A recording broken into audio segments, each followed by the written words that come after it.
Masya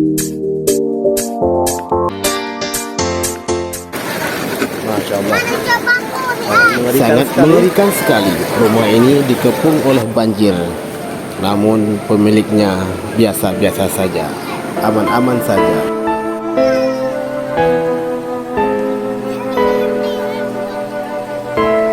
Masya Allah, rumah ini dikepung banjir. Mengerikan sekali saudaraku.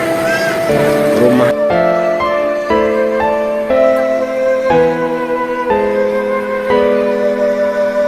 banjir bandang, saudara. Hujan yang mengguyur Aceh.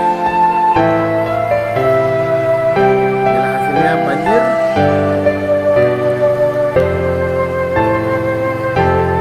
Ini dikepung banjir.